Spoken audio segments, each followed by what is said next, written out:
Jal Jeevan mission gi makhada Thoubal district ki Irong Thokchom da sariba Irong Khunou water supply scheme asi matam sangna saba loisindana leiriba asigi matangda ngasi miyam gi oiba mifam ama pangthoktuna warep kaya lawkhre.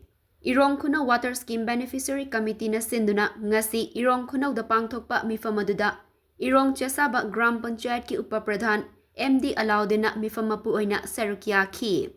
Mifam aduda sarukya ki basingna water supply scheme asi athubada saba loisinduna miyamda matau karamna athubada ising fanghangadagi haibagi matangda magi mot fongdoknaduna khananaina ki.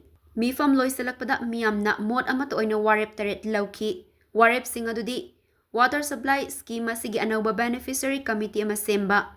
Committee asigi thabak thauram singda miyamna amato oina sawgatpa. Water supply scheme asigi land owner oiriba MD Firoz Khanna mahakna halankiba labor sing amuk kauhanba. Scheme asigi semgat sakatliba thabak thauram khumang yangna semgat hannaba mari leinaba department ta taksinba.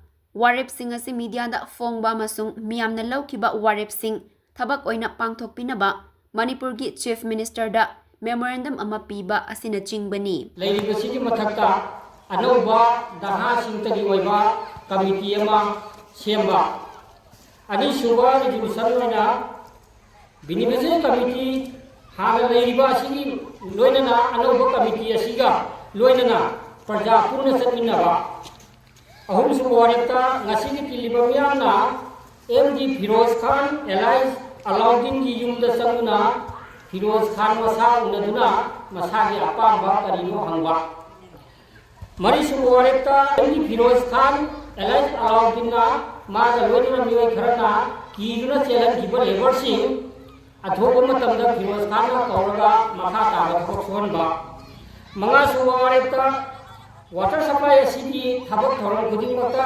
progress laina thabak sunanaba mari lenaba department singda taksan baya thabak singda praja ga loinana puna chatminaba